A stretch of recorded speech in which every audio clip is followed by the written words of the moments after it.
Así inicia Es Noticia en Profundidad. Qué placer acompañarles. Soy Tatiana Pérez y les saludo desde nuestra sede central en Caracas, en Venezuela. A partir de este momento, en la próxima hora, tenemos temas que son noticia. Aquí están primero desplegados en titulares. En Noticia Brasil.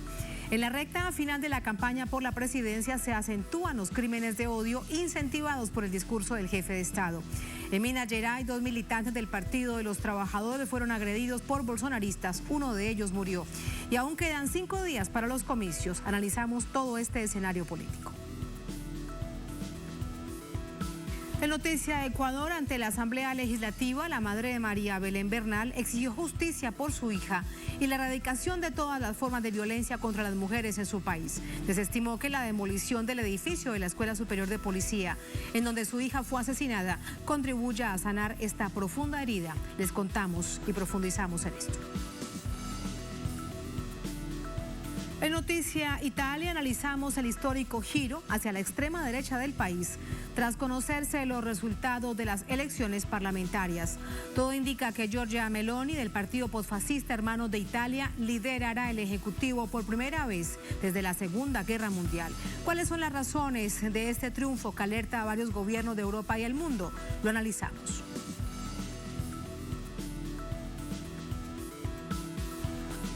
En Noticia, que así comienza. Bienvenidos, bienvenidas.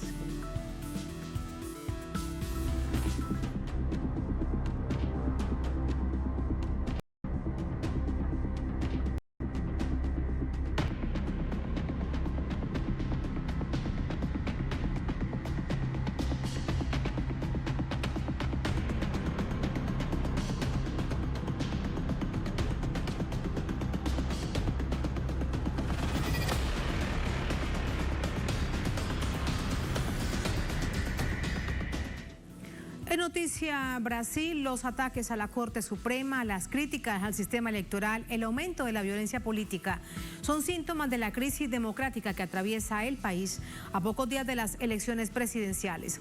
Vamos a verlo.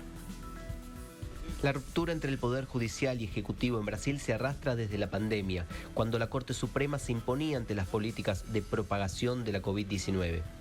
En ese caso, grupos bolsonaristas y el círculo del presidente consideraron la posibilidad de una invasión al predio del tribunal.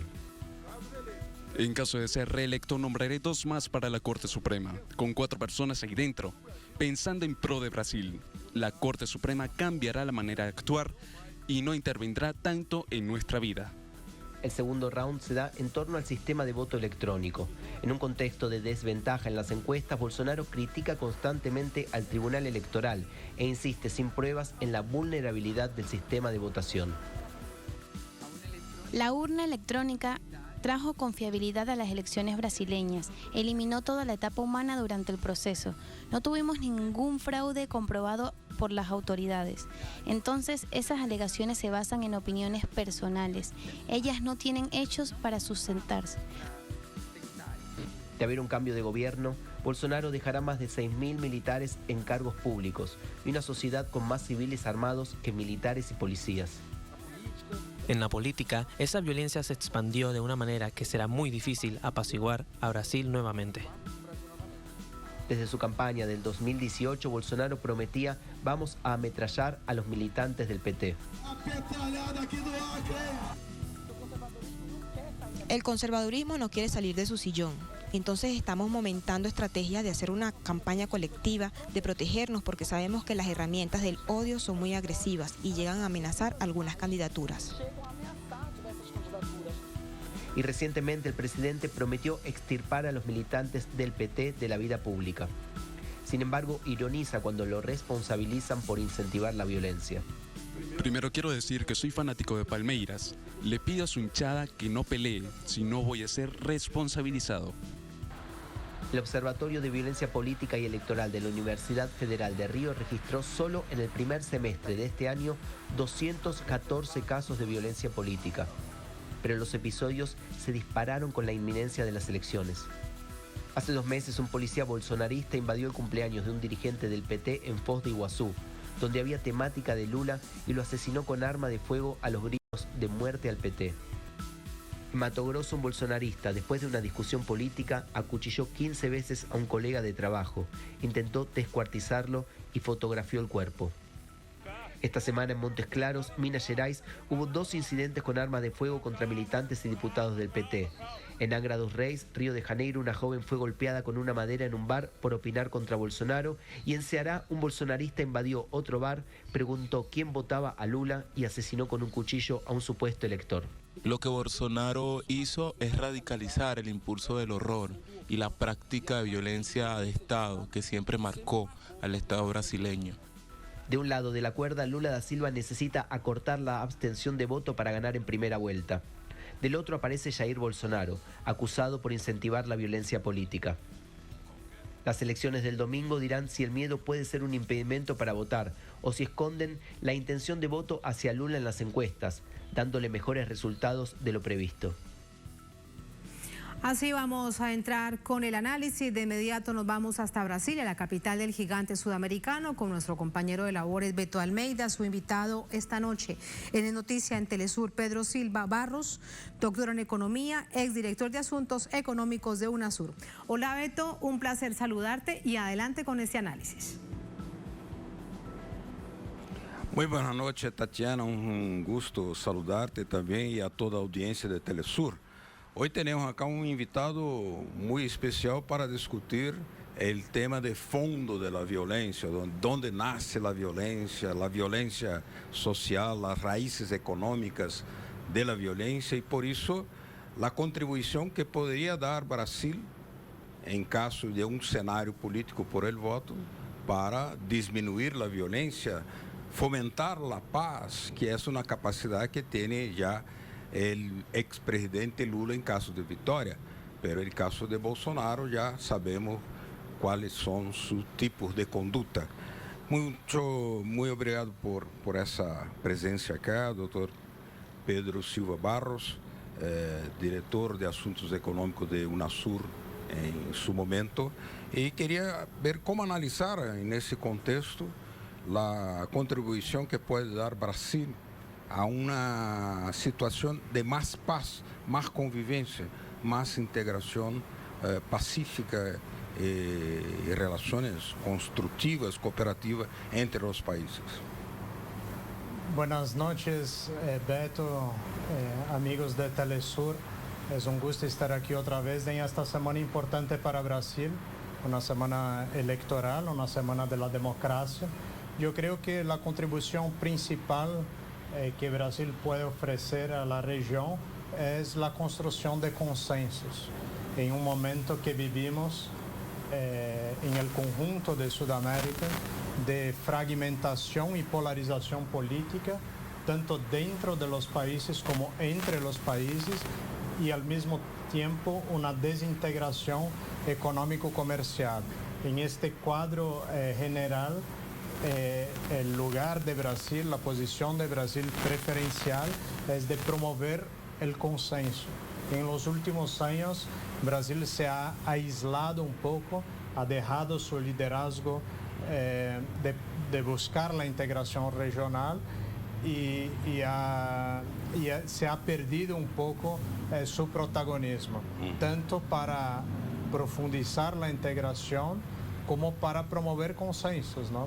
Entonces yo creo que esta es la principal lección, es el principal reto, el principal desafío que tiene Brasil en este momento histórico importante, en esta semana, este mes clave, en este mes de lucha democrática en Brasil. ¿Puede brotar de las urnas el domingo el renacimiento de UNASUR? No, el domingo hay varias elecciones en Brasil, ¿no? Son 5 elecciones: presidente, gobernadores, diputados nacionales y de los estados. Y en estas 5 elecciones hay diferentes programas. Varios de ellos defienden la retomada, la reconstrucción de las instituciones de gobernanza regional como UNASUR.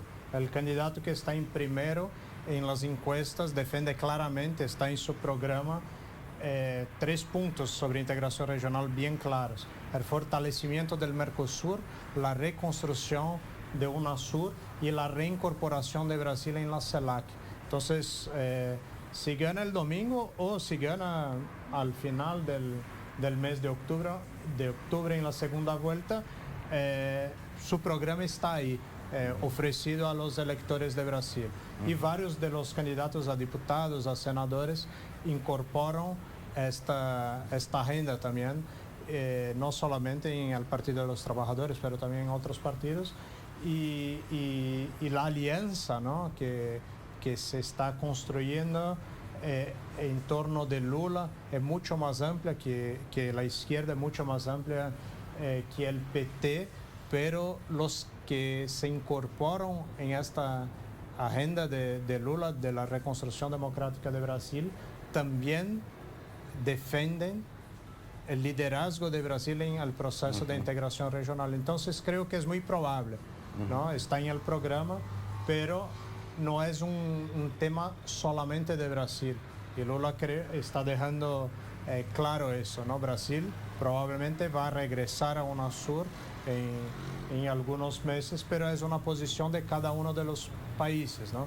Cada país tiene sus cuestiones internas, pero Lula ya ha demostrado cuando gobernó su capacidad de generar consensos en una agenda de integración adecuada, sincronizada en su tiempo.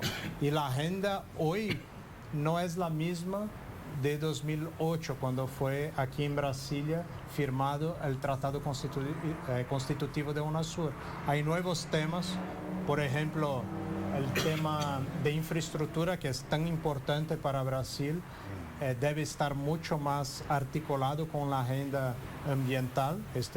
Entonces, un COSIPLAN, un Consejo Sudamericano de Infraestructura y Planeamiento Verde, es un tema muy importante, y creo que Brasil puede promover, puede buscar la integración en este sentido. Hay el tema de salud, ¿no? Teníamos un Consejo de Salud estructurado que fue paralizado completamente en los últimos pocos años y ha hecho inmensa falta a la región durante la pandemia. Entonces es otro tema que es posible reconstruir, y también un desafío de nuestro tiempo, ¿no? La agenda ambiental y de la Amazonía en particular. Entonces el fortalecimiento de la gobernanza amazónica, incluyendo a todos los países, ¿no? Bolivia, Perú, Ecuador, Colombia, Venezuela, Guyana, Surinam y por supuesto Brasil. Yo creo que ya en enero del próximo año podemos tener reflexiones mucho más profundas y acciones en este sentido, que Sudamérica presente al mundo una agenda de superación, de recuperación, de reconstrucción post-pandemia, que sea una agenda con preocupación ambiental, pero no solamente eso. Nuestra región sigue teniendo como su principal problema el problema histórico de las desigualdades, de la inequidad. Y Lula y todos los que apoyan ahora su amplia alianza tiene este tema de combatir la inequidad y reconstruir la capacidad del Estado de promover políticas públicas adecuadas como central. Entonces, la agenda externa, la agenda de integración, no está despegada, no está separada de su agenda interna. Hay una tendencia mundial de formación de bloques económicos y políticos, pero el actual gobierno, candidato a la reelección, no es muy adepto de saber sacar provecho de esas nuevas relaciones. Ya el candidato Lula tiene una experiencia hecha en que eso puede reintroducir Brasil en alto estilo en el escenario internacional. No, Brasil y Lula tienen conciencia que su inserción en el escenario mundial es mucho más adecuada, mucho más fuerte, si en conjunto con los países vecinos. Brasil tiene su tamaño, no es un pequeño país, pero tampoco es una potencia mundial, ¿no?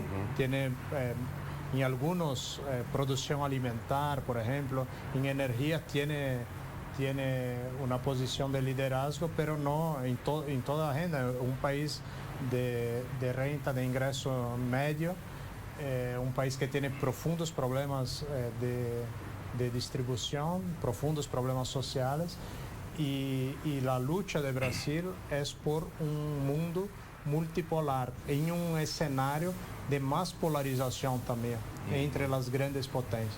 Y la posición de Brasil, y entiendo de Sudamérica, debe ser de equidistancia entre los principales polos de poder mundial. Entonces es posible tener una agenda con China y necesaria de cooperación y una agenda positiva. Al mismo tiempo es posible y necesario tener una agenda positiva con Estados Unidos, una agenda positiva con la Unión Europea, pero manteniendo sus intereses, y para esto es importante la integración regional. O sea, es una no alienación activa, fortaleciendo la integración regional, porque la situación mundial, como sabemos, es de mucho más polarización entre Occidente y Oriente, Estados Unidos y China, Estados Unidos y Rusia, y nosotros, unidos, articulados, podemos aprovechar las varias brechas que se abren ahora y se van a abrir en los próximos años. Pero para eso es fundamental tener un Estado con capacidad de ejercer políticas públicas y una región con espacios de concertación. Hay intereses de otros y de algunos grupos internos que la región esté fragmentada, dividida. Y entiendo que no es el tema más adecuado, pero igual no vamos a tener una región unificada desde el punto de vista político e ideológico. Las elecciones, aún que se ha ganado la izquierda en Colombia, en Chile, posiblemente en Brasil, no es necesariamente una izquierda monolítica, tiene sus especificidades y hay mucha dificultad. Por ejemplo, en la agenda parlamentar hay otros países que tienen más dificultad, hay países que tienen otros poderes que están en contra de algunos procesos de cambio. Entonces, es muy importante construir una agenda de unidad, pero con diversidad. É por isso que o candidato Lula habla uma coisa que nunca foi hablado, jamás hablada por el candidato Bolsonaro. É necessário crescer juntos. É claro, por isso. Exacto. É uma diferença fundamental dos dois candidatos. Exacto. Me parece inadecuado las comparaciones que sean hechas criticando mucho procesos internos de países vecinos. No es la forma más adecuada. Lula ya mostró en el pasado y va a actualizar esta agenda seguramente, que es generar puntos positivos. Esto es importante recordar que ahora que, por ejemplo, el expresidente Fernando Henrique Cardoso, que manifestó su posición política contraria a la reelección de Bolsonaro, él en el año 2000, aquí en la ciudad de Brasilia, reunió por la primera vez en la historia los 12 presidentes de Sudamérica. Sí. No es algo sencillo. Este mes, Brasil cumple 200 años de independencia. Y solo hace 22 años que reunimos aquí en Brasilia por la primera vez los 12 presidentes de la región. Y estaban en la misma mesa Hugo Chávez y Alberto Fujimori, junto con Cardoso y otros 9 presidentes. En aquel momento se pudo, con inmensas diferencias político-ideológicas, de visión del mundo, encontrar una agenda de temas consensuales sobre el desarrollo de las regiones de frontera, sobre infraestructura, sobre salud, sobre ciencia y tecnología. Sí. Es posible, pero para eso es necesario respeitar la autodeterminación. La autodeterminación de los pueblos, las especificidades de los países, claro. y el tiempo también, ¿no? Vale recordar, profesor, que de Venezuela jamás vino una crítica injerencista a Brasil como o Brasil hizo recientemente a Venezuela. De Venezuela vino solidariedad. con el oxígeno para Manaus. Es una diferencia esencial. Por supuesto, el pueblo del estado de Amazonas y de Manaus jamás olvidará la solidaridad venezolana. La solidaridad es muy importante, pero también, pero no es suficiente. Es para un real proceso de integración. Claro, es un momento dramático en la pandemia y eso fue muy importante. Pero Brasil y Venezuela en este momento no tienen relaciones diplomáticas, por ejemplo, plenas, ¿no? Esto es un punto importante. Mismo con diferencias, se ha que recuperar, reconstruir las relaciones diplomáticas, reabrir los consulados, la embajada de Brasil, pero eso no es un acto protocolar diplomático.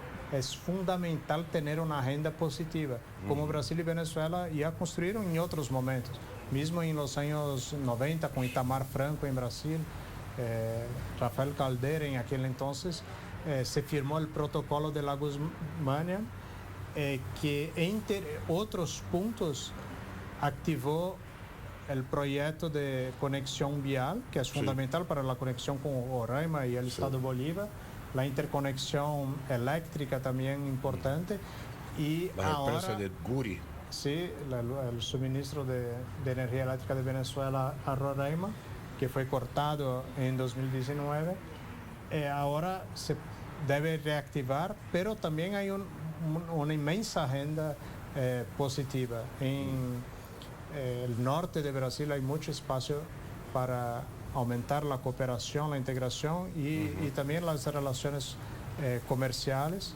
Y no es solo una agenda también de gobierno, ¿no? Una agenda mucho más amplia que debe ser recuperada. Incluye el sector empresarial, el comercio, la cultura. Sí, así como en este momento estamos viviendo, ¿no?, la reactivación de las relaciones entre las buenas relaciones entre Venezuela y Colombia.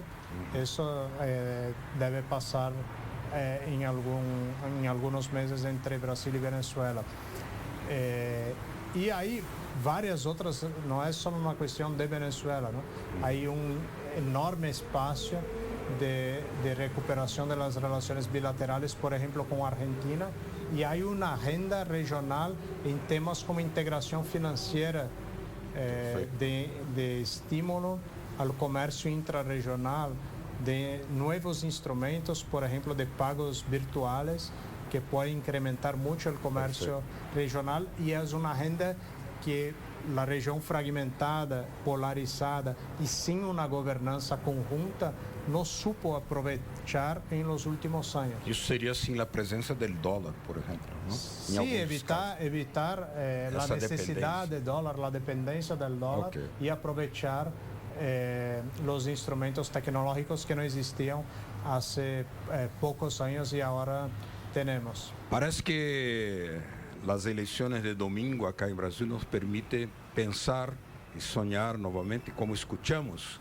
hablar tantas explicaciones concretas del profesor Pedro Silva Barros, ex-director de Asuntos Económicos de Nasur, pensar otra vez en la integración de Patagonia hasta el Caribe.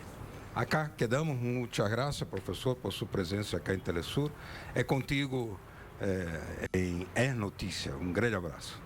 Muchísimas gracias, Beto. Gracias por esta detallada y profunda revisión de lo que significa este proceso electoral de Brasil, sobre todo para nuestra América Latina, en esta clave latinoamericana. Gracias, Beto. Muy buenas noches y hasta mañana. Buenas noches. Buenas noches. Antes de irnos a una pausa, hay información de último minuto desde Cuba. La información es la siguiente. A través de la información oficial les contamos lo siguiente. Información de último momento. La Unión Eléctrica de Cuba informa que el sistema eléctrico nacional tiene una condición excepcional de cero generación eléctrica, lo que significa que está sin servicio eléctrico todo el país. Esta condición complicada también se asocia a las afectaciones climatológicas complejas que han afectado la infraestructura lo ven ustedes allí en pantalla a través del tuit de la Unión Eléctrica con la información oficial. Seguimos informando. Esto significa que está sin servicio eléctrico el país. La condición complicada también se asocia a las afectaciones climatológicas complejas que han afectado la infraestructura del servicio. La falla está dada en los enlaces Occidente, Centro, Oriente. Un proceso complejo que para restablecerlo se debe trabajar con precisión. Se va a restablecer el sistema eléctrico paulatinamente entre la noche de hoy y madrugada de mañana, es lo que han explicado las autoridades. Todo esto producto del paso del huracán Ia por esta isla del Caribe. Es la información desde Cuba. Repetimos la información dada la importancia de la misma. A través de Unión Eléctrica, esta cuenta de la Autoridad Nacional Eléctrica, les decimos lo siguiente: la Unión Eléctrica de Cuba informa que el sistema eléctrico nacional tiene una condición excepcional de cero generación eléctrica,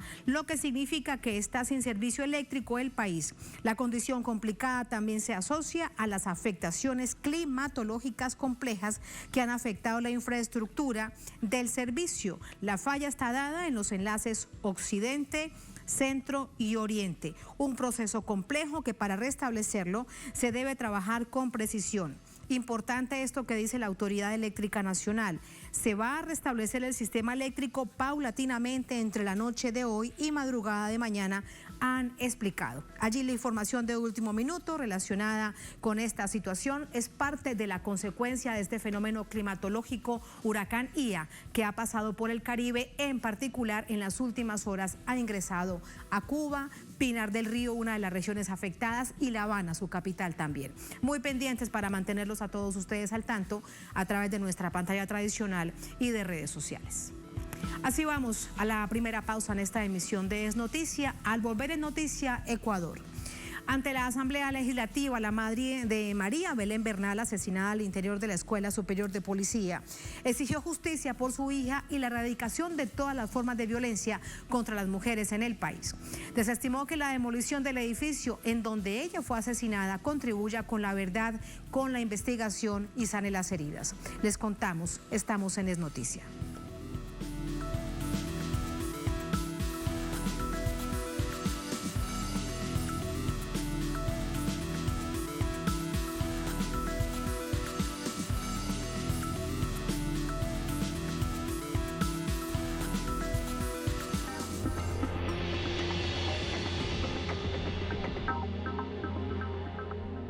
El balón rueda con buena música en Telesur.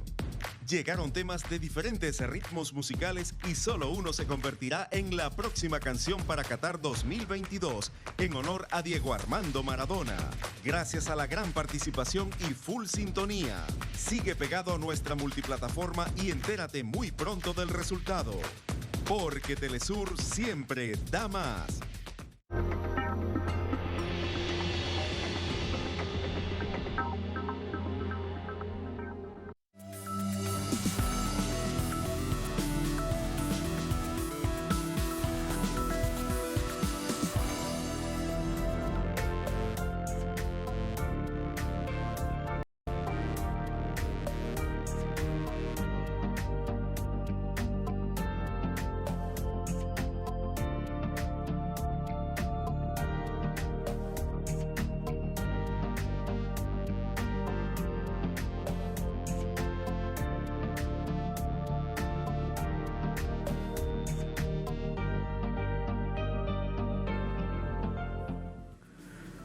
En Noticia Ecuador, la madre de la abogada asesinada María Belén Bernal compareció ante 3 comisiones de la Asamblea Legislativa para exigir justicia y verdad. Advierte que los anuncios del presidente Guillermo Lasso no contribuyen con la investigación. Una de las medidas del Ejecutivo es la demolición del edificio en donde María Belén fue asesinada. Elizabeth Otavalo, madre de María Belén Bernal, revivió los momentos dolorosos en torno al asesinato de su hija a manos, presuntamente, de su esposo, el instructor de cadetes Germán Cáceres.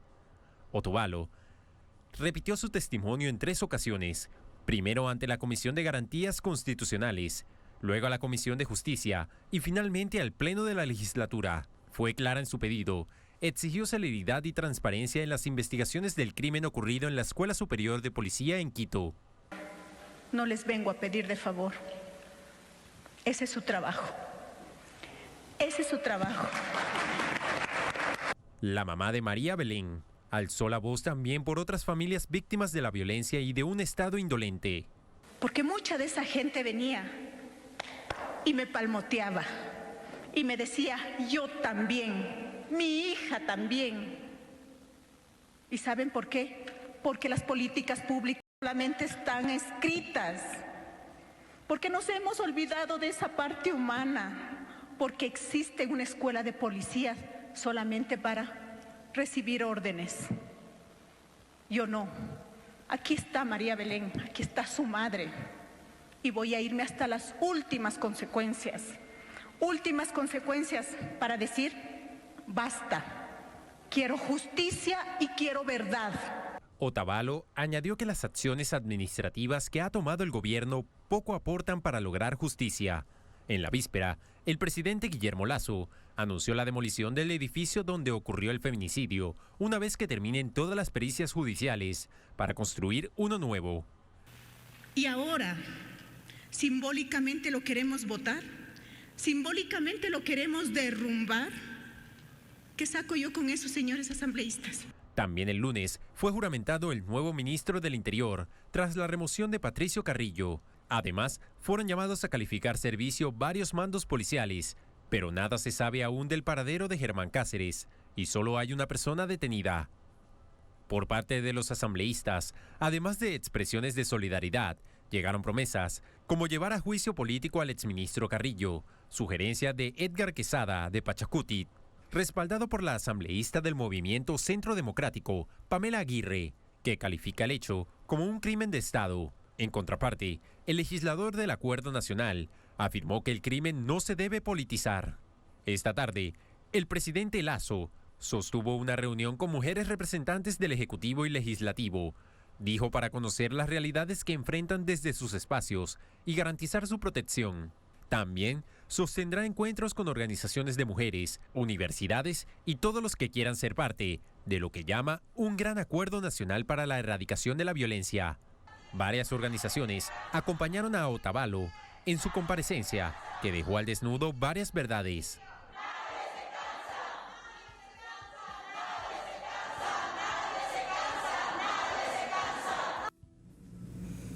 Así entramos con el análisis. Para ello nos acompaña Paola Cabezas, asambleísta nacional por la Revolución Ciudadana. Nos acompaña desde Quito, la capital ecuatoriana. Asambleísta, buenas noches, bienvenida. ¿Cómo estás? ¿Qué tal, Tatiana? Muy buenas noches. Saludos a usted y a toda la audiencia de Telesur en la región. Muchas gracias. Dice la mamá de María Belén hoy ante la Asamblea Legislativa: he venido hoy donde ustedes a solicitarles que prevalezcan todas las responsabilidades que les ha dado el pueblo, hagan seguimiento al proceso de investigación. Cuéntanos lo sucedido hoy allí. Bueno, Tatiana, en realidad todavía no nos logramos recuperar de la comparecencia de la señora Elizabeth Otavalo. Ha sido quizás uno de los momentos más difíciles para nosotros como legislativo, porque tener que escuchar a una madre que está sacando fuerzas, quizás de donde no tiene, para poder enfrentar a toda la estructura del Estado, la indolencia e inoperancia de un caso que también pone en evidencia cómo se ha desmantelado la institucionalidad, cómo se ha desmantelado todo y no hay condiciones en este momento para poder, digamos, dar respuestas a un caso específico. ¿Se cortó? Te escuchamos, Paola, ¿nos escuchas? Hemos perdido la comunicación con la asambleísta Paola Cabezas, asambleísta nacional de la Revolución Ciudadana. Todo esto sucede después que recordemos que el pasado 11 de septiembre la abogada María Belén Bernal ingresó a las instalaciones de la Escuela Superior de Policía en Quito, la capital de esta nación suramericana, para encontrarse con su esposo, el teniente, que además se encuentra prófugo de la justicia. Pasaron varios días sin saber nada de su paradero y después de casi 2 semanas se conoció, bueno, de la lamentable noticia. Fue asesinada al interior de la Escuela Superior de Policía. Por ello, hay varias decisiones que ha tomado el Ejecutivo, de lo que ya le vamos a preguntar a la asambleísta Paola Cabezas. Paola, ¿nos escuchas? Ahora sí. Muy bien. Creo que hubo una interrupción técnica. Gracias. Adelante, te escuchamos. Bueno, en resumidas cuentas, la Asamblea Nacional tiene que hacer en este caso control político a 4 instituciones que son las directamente vinculadas, sea en este caso directa o indirectamente, a los hechos vinculados a María Belén Bernal. Primero, indiscutiblemente, el ministro del Interior. Creo que la dimisión de él o la salida de él del ministerio obedece justamente a la falta de capacidad para poder enfrentar este problema. También la Secretaría de los Derechos Humanos, que no ha hecho el trabajo que le corresponde en el sentido de brindar todo un protocolo de atención a las víctimas, en este caso no solamente a su madre, sino también al hijo de María Belén, que entendamos que la abogada María Belén tenía un bebé y no ha existido toda esta contención por parte del Estado para hacer un acompañamiento al respecto. También el Ministerio de Inclusión Económica y Social, que también está involucrado en la parte social y que debería haber estado preparado para poder atender psicológicamente, en este caso a la familia, a la madre y a quienes necesitaran el apoyo del Estado en un tema tan sensible como este. Y indiscutiblemente la Fiscalía General del Estado, porque aquí hay un elemento que lo dio a conocer el día de hoy la mamá de María Belén, la señora Elizabeth Otavalo, sobre algunos elementos que pasaron durante el proceso. El tema justamente que no coinciden las horas ni los sitios en donde en su momento ya se habían hecho barridos correspondientes para visitar ciertos sitios donde se suponía que podía estar el cuerpo de su hija.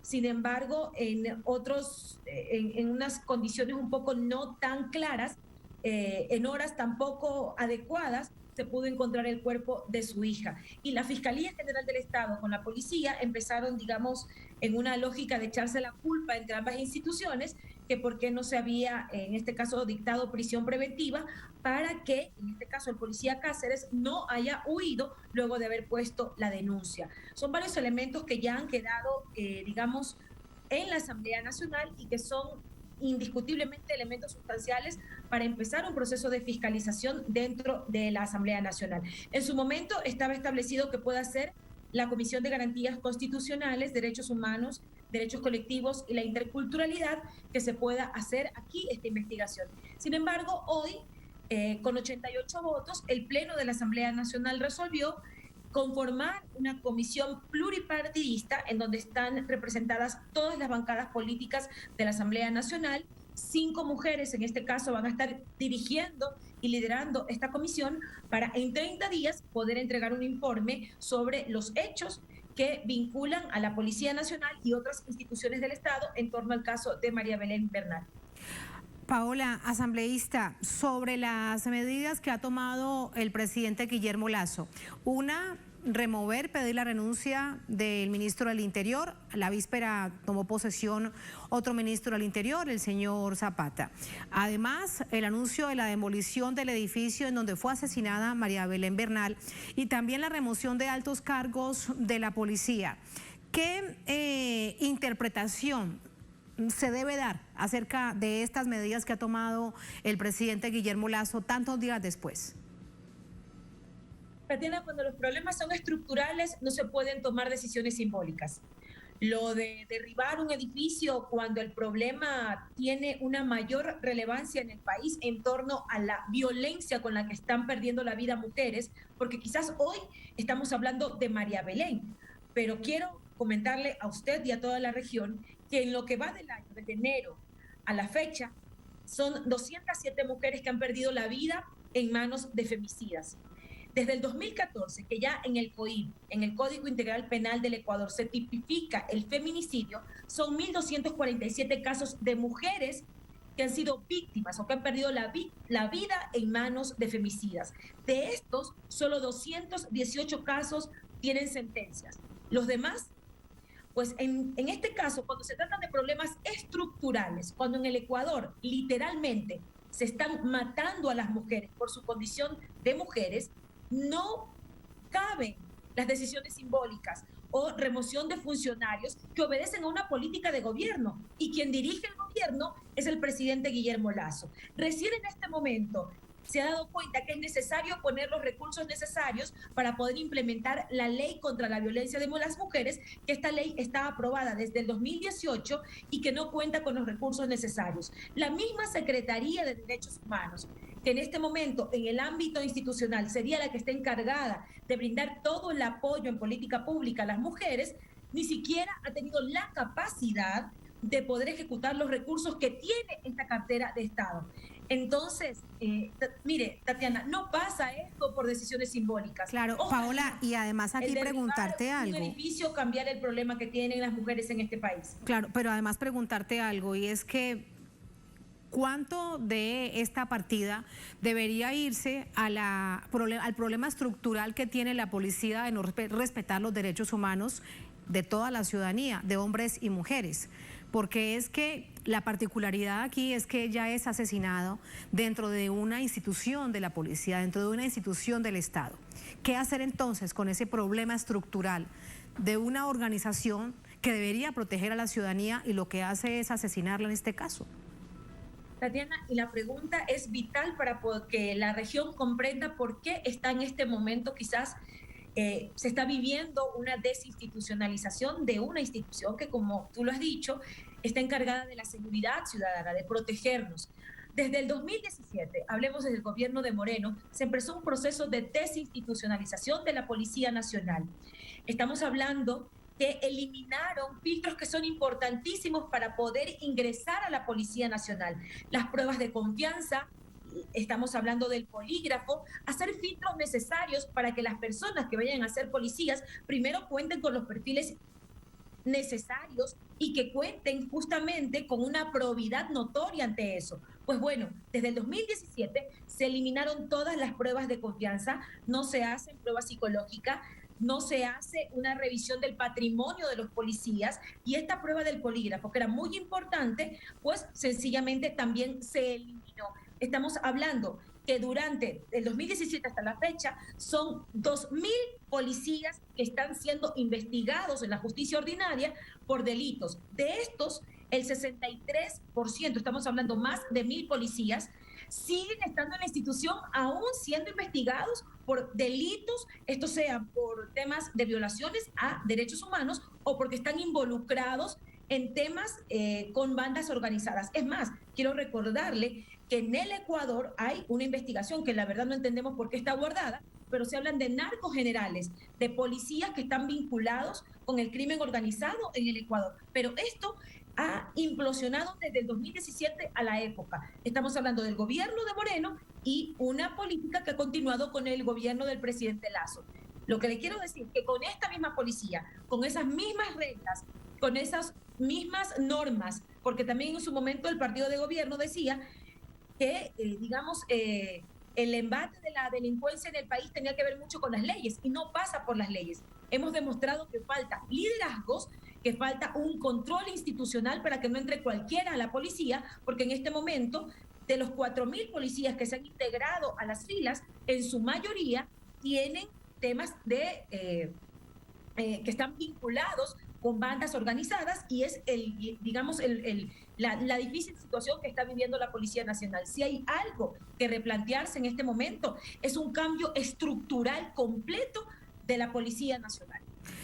Por último, asambleísta, dice también el nuevo ministro del Interior, Juan Zapata, después de que tomaba posesión, que va a buscar apoyo a nivel internacional en gobiernos que le quieran dar una mano al Ejecutivo de Ecuador para trabajar con las nuevas estructuras de la policía. Él ha dicho que no todo debe cambiar, sino una parte que será reestructurada de la Policía Nacional en materia de derechos humanos. ¿Cómo ejercer control político para saber a quién le van a pedir esa ayuda? Por ejemplo, imagínese que se lo pida a la Policía de Estados Unidos. Imagínese usted. O al Escuadrón Móvil Antidisturbios de Colombia. Es vergonzoso que estén arrodillados ante organismos internacionales, la misma comparecencia del presidente Lasso pidiendo de favor que se lo ayude cuando es su responsabilidad. Para eso lo eligieron presidente, para afrontar los problemas estructurales que tiene este país. Y si hay un problema que tiene en este momento la Policía Nacional, es que están haciendo espíritu de cuerpo. Estamos hablando que policías dirigen a la policía y son los policías los que investigan, son los policías que manejan el ECU 911 y son los policías que tienen toda la información. Entonces, en una condición como esta, como se hizo en el gobierno de la Revolución Ciudadana, el ministro del Interior debe ser un civil con las capacidades suficientes para poder liderar a la Policía Nacional, porque la policía está subordinada al poder civil y no pueden ser los policías, que ha quedado completamente demostrado que en el caso de María Belén han hecho espíritu de cuerpo, el que hayan sacado a 2 generales, el que tengan detenida a una cadete, que en el ámbito de las responsabilidades es la que menos responsabilidades tiene, pero que sin embargo quienes fueron parte, porque si hay algo que dejó claro la señora Elizabeth Otavalo el día de hoy, que Cáceres no actuó solo.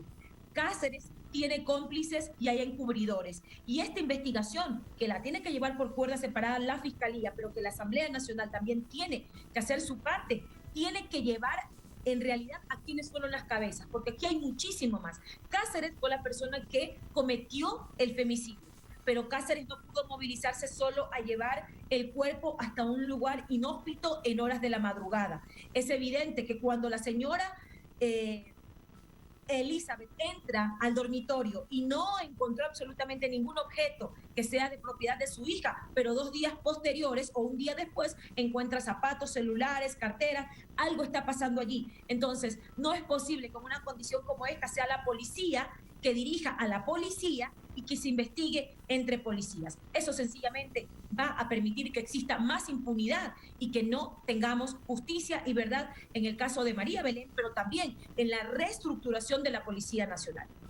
Muchísimas gracias. Que no exista impunidad, que llegue la verdad y la justicia. Hacemos seguimiento permanente a esta situación que además deja tantas preguntas por ahora sin respuesta, asambleísta, de todo lo que usted nos está contando. Un abrazo, muchas gracias. Buenas noches. Gracias, Tatiana. Un abrazo para usted y para toda buenas noches. América Latina. Muchas gracias. Así vamos a la última pausa en esta emisión de Noticia. Al volver en Noticia Italia, analizamos el histórico giro hacia la extrema derecha del país tras conocerse los resultados de las elecciones parlamentarias. Todo indica que Giorgia Meloni, del partido posfascista Hermanos de Italia, liderará el Ejecutivo por primera vez desde la Segunda Guerra Mundial. ¿Cuáles son las razones de este triunfo que alerta a varios gobiernos europeos y del mundo? Vamos a analizarlo al volver. Estamos en Es Noticia.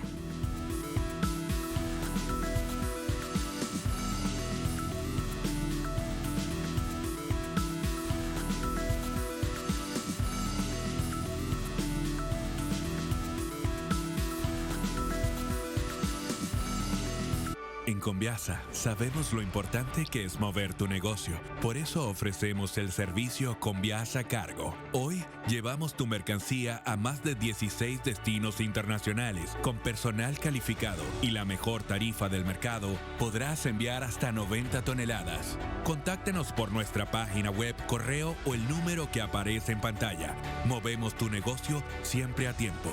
Conviasa, nos hacemos cargo.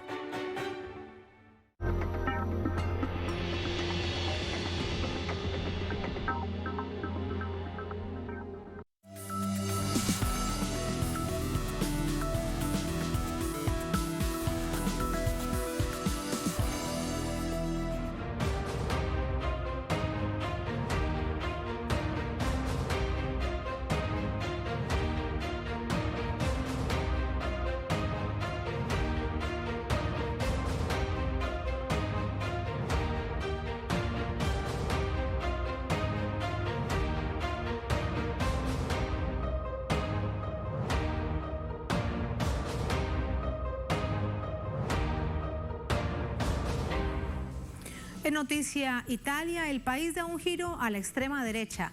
La coalición de conservadores liderada por Giorgia Meloni alcanzó el 44% de los votos. Una victoria amenaza con sacudir el equilibrio de poder en la Unión Europea. Vamos a revisar los detalles.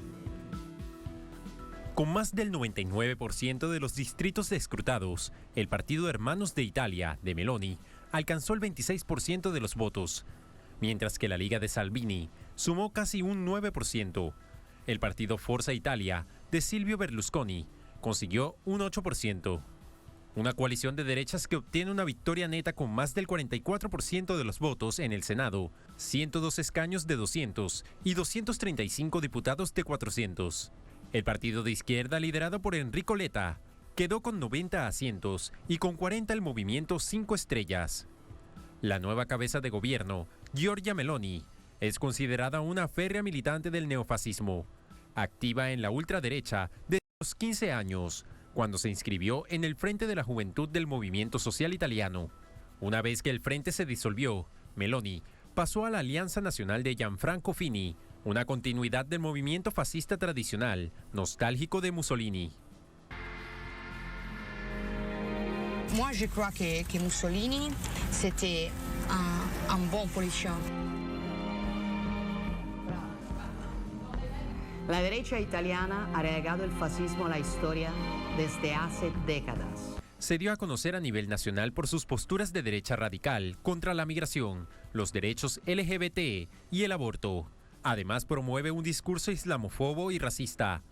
Meloni fue ministra de la Juventud en el gobierno de Berlusconi y desde entonces ha construido el andamiaje político para reemplazar a la vieja guardia de la derecha. Sí a la familia natural.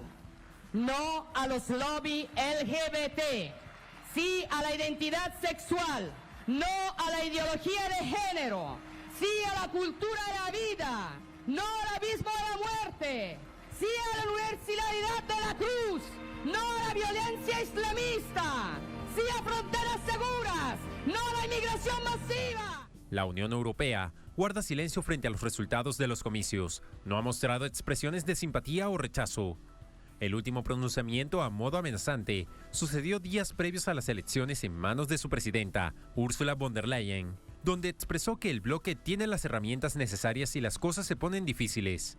No sucedió lo mismo con algunos líderes políticos como la ministra de Hacienda y vicesecretaria general del PSOE en España, María Jesús Montero, quien no ocultó el temor que sienten los europeos ante un gobierno de ultraderecha en Italia.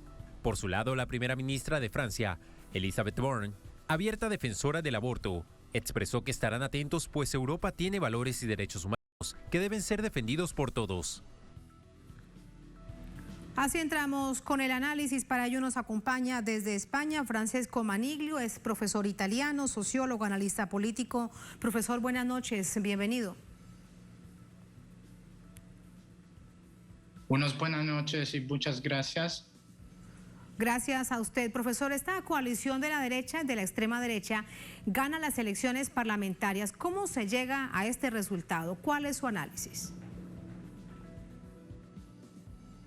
En este escenario político se llega por un proceso histórico largo, que es un proceso de restauración del neoliberalismo en Italia que empezó en los años 90, en el cual poco a poco se fueron destruyendo los partidos de la izquierda tradicional italiana, o sea, los partidos que venían históricamente del Partido Comunista Italiano, en favor de una centralización de las fuerzas políticas y de una derechización de la ideología política. Esto pasó por la crisis de los partidos tradicionales en los años 90, la cesa del partido de Silvio Berlusconi por 20 años y después por varios gobiernos técnicos o tecnocráticos que impuestos por la Unión Europea y evidentemente aceptados por la mayoría de los partidos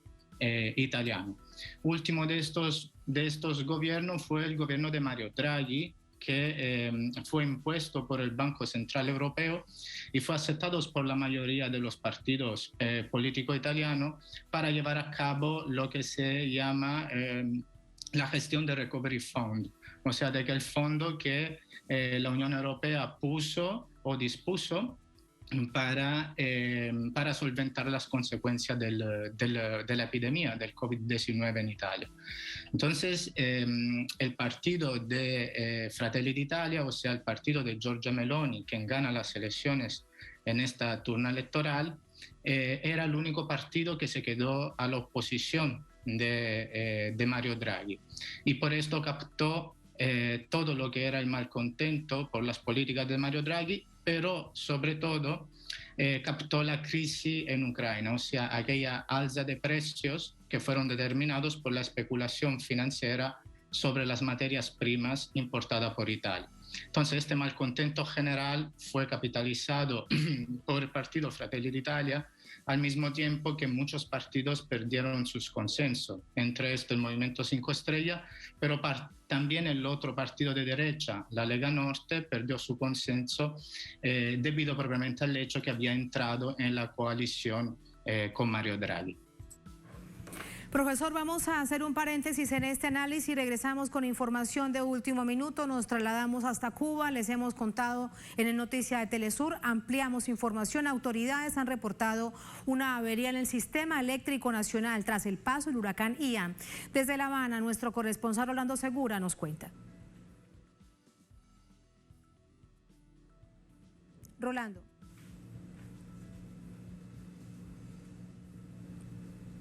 Rolando, adelante. Noticia de último minuto en Cuba. La Unión Eléctrica ha informado hace minutos que el sistema de generación de energía eléctrica del país tiene una condición excepcional. Esta es la imagen que se aprecia ahora, luego de que se informara que la generación eléctrica del país está en cero, es decir, sin servicio eléctrico del país, una condición complicada que se asocia al paso por el occidente de la isla del huracán Ian con categoría 3. Según las autoridades, se trabaja intensamente, es un proceso complejo que requiere precisión y se trabaja arduamente para que en la madrugada, en la noche de hoy y en la madrugada de mañana se pueda restablecer el servicio en todo el país, en todas las zonas que se han visto afectadas. Según observamos, se mantiene luz eléctrica fundamentalmente en los hospitales, en regiones, en lugares específicamente que están alimentados por plantas eléctricas, pero en estos momentos confirmamos que hay cero capacidad de generación de energía eléctrica en el país, o sea, está apagada totalmente la isla, pero se mantiene este servicio en los lugares priorizados, en los hospitales, en áreas muy concretas, pero se trabaja arduamente ante esta situación, una situación que dicen las autoridades que es un proceso complejo, necesita alta precisión, pero se trabaja para resolver estos inconvenientes en la noche y la madrugada de mañana. Gracias, Rolando. Estamos muy atentos en el servicio informativo de Telesur Noticias, en nuestra pantalla tradicional, en nuestras redes sociales, en nuestra multiplataforma, para informarles todo el tiempo acerca de esta situación compleja que se vive en Cuba, en toda la nación. No hay servicio eléctrico nacional. Las autoridades, lo acaban de escuchar ustedes a través de nuestro corresponsal Rolando Segura, estarán informando en la medida en que se vaya restableciendo el servicio. ¿Cuál es la razón de todo esto? El paso del huracán Ian con muchísima fuerza a lo largo y ancho de la isla, y esto es su consecuencia. Vamos a cerrar por ahora esta información. Nos quedan unos minutos para continuar con el análisis acerca del triunfo de la extrema derecha en Italia. ¿A qué se debe todo esto, profesor Maniglo? Le preguntamos. Giorgia Meloni será, según los cálculos, la nueva primera ministra. De hecho, la primera ministra que por primera vez una mujer ocupa este cargo, una figura política que añora el fascismo de Mussolini. ¿Cuál es su opinión acerca de ella?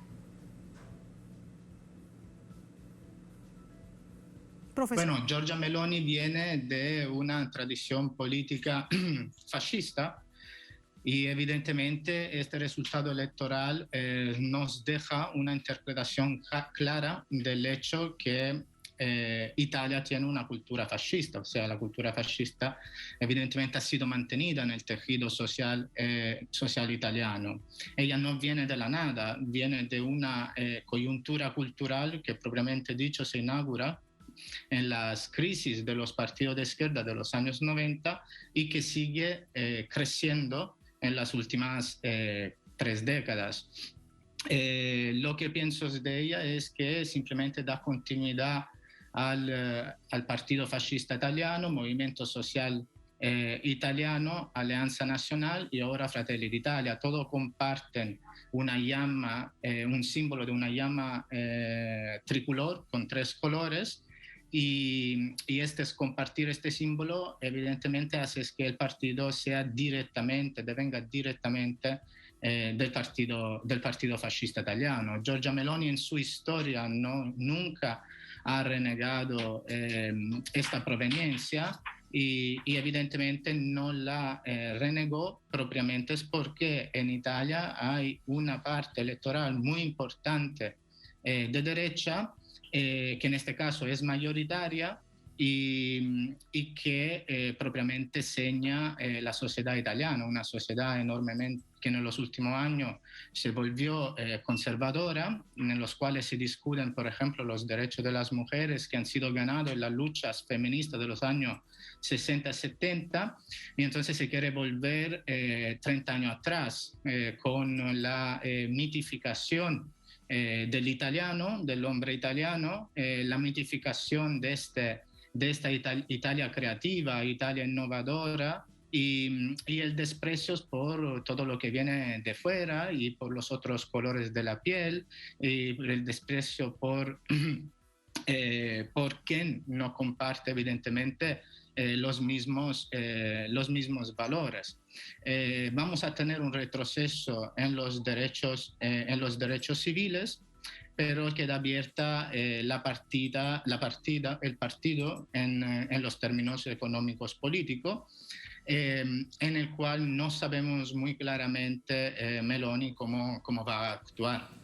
Precisamente este es un punto clave. Uno se pregunta, ¿Meloni podrá gobernar? ¿La dejará su propia coalición? ¿La dejará el ex primer ministro Matteo Salvini en particular, que tiene tanto anhelo de ser de nuevo primer ministro del país?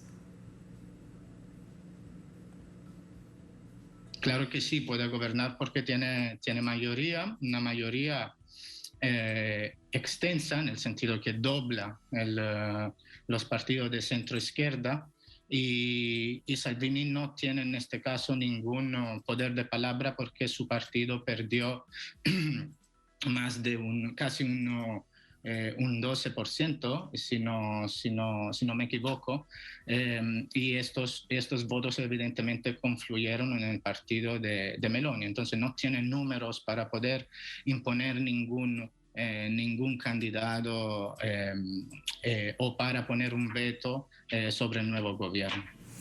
Profesor, estos resultados plantean necesariamente comparaciones en Europa con la Hungría de Víctor Orbán, por ejemplo, el triunfo de la extrema derecha de hace muy poco en Suecia, o por ejemplo, cómo ha ido creciendo Vox en España, un partido con esta nostalgia franquista. Pero todo esto es producto de la crisis sistémica del capitalismo global. ¿Qué es lo que pasa en Europa? ¿Usted cómo lo analiza? Es producto de una crisis que no sé si llamar sistémica, porque el capitalismo siempre se ha basado sobre crisis continuas, entonces no es algo excepcional. Viene de un periodo histórico largo, 30 años, en el cual se intenta debilitar en todo modo la clase trabajadora global, no solo la clase trabajadora europea, pero en este caso en Europa lo que avviene es una descentralización de la producción, una pérdida de poder salarial por parte de los trabajadores, que evidentemente las izquierdas de ahora, las izquierdas progresistas, no han ligado con estos problemas. Entonces el pueblo, o lo que podemos definir de pueblo en término lado, ha sido interceptados por los partidos populistas o populares, llamémoslos como más nos convenga, de derecha. Y esto no ha sido solo el caso italiano, pero también el caso francés, el caso en España con Vox, en Hungría con Orbán.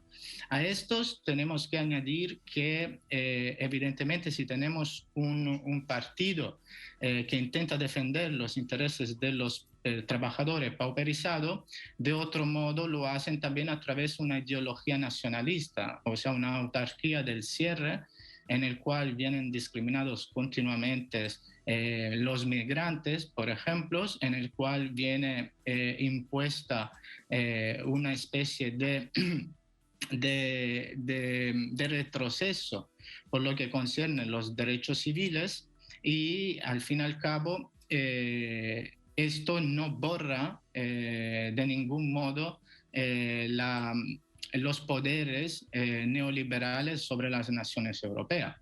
Dicho de otro modo, si de un lado la izquierda no ha sabido captar este malcontento ha pasado hacia la derecha, pero no es que la izquierda propone un programa diferente por lo que concierne la economía de estos países. Todo lo contrario, también los partidos de izquierdas proponen programas pseudo-progresistas que realmente son programas neoliberales.